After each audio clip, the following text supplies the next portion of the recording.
রাজনৈতিক মতাদর্শ থাকলেও তা যেন সরকারি দায়িত্ব পালনে প্রভাব না ফেলে সে বিষয়ে ডিসিদের নির্দেশ দিয়েছেন মন্ত্রিপরিষদ সচিব নাসিমুল গনি। সচিবালয়ে জেলা প্রশাসন সম্মেলনের প্রস্তুতির ব্রিফিংয়ে একথা বলেন তিনি। নাসিমুল বলেন, সরকার কিভাবে কি কাজ করবে প্রশাসনকে সেই বার্তা দেয়া হবে সম্মেলনে। বিস্তারিত জানাচ্ছেন ইয়াসিন রানা। রোববার শুরু হচ্ছে 4 দিনব্যাপী জেলা প্রশাসক সম্মেলন। উদ্বোধন করবেন প্রধানমন্ত্রী তারেক রহমান। 34টি কার্য অধিবেশনে 498টি বিষয়ে আলোচনা হবে এবার।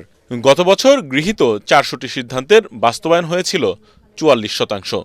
এ নিয়ে ব্রিফিংয়ে মন্ত্রিপরিষদ সচিব নাসিমুল গনি বলেন, সরকারের কার্যক্রম, লক্ষ্য ও উদ্দেশ্য নিয়ে মাঠ প্রশাসনকে বার্তা দেওয়া হবে সম্মেলনে। তারা গত ইশতেহারে কিছু প্রমিস করে এসেছিলেন যে এগুলো আমরা করব। তাদের সুবিধা মতো তারা প্রশাসন গুছিয়েছেন, জেলা প্রশাসক নিয়োগ হয়েছে, সবাই যখন যোগদান করেছে। তাদের সাথে ইন্টারাকশন করা যে কি কি কাজ করতে চাচ্ছি আমরা, কেন করতে চাচ্ছি, এর অন্তর্নিহিত উদ্দেশ্যটা কি, কিভাবে আমরা এটা অ্যাচিভ করতে চাই এবং কি স্পিডে অ্যাচিভ করতে চাই। দায়িত্ব পালনে ডিসিদের রাজনৈতিক মতাদর্শে প্রভাবিত না হওয়ার নির্দেশ দেন মন্ত্রিপরিষদ সচিব।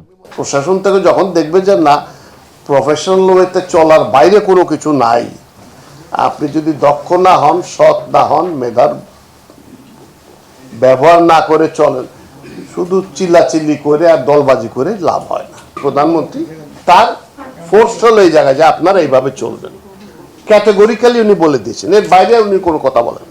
আমরা যদি দেখি যে না, আমার মেধার হচ্ছে না, আর আরেকটা জিনিস আছে যে আমাদের যদি যে আমরা কোনো না কোনো রাজনৈতিক দলের চোঙ্গা ফুঁকতে পছন্দ করি, সেটা প্রত্যেকেরই মানসিকভাবে থাকতে পারে, কিন্তু সেইটা নিয়ে যদি আপনি সরকারি কাজে যদি এটার এফেক্ট করে, তাহলে পরে এটা ঠিক না।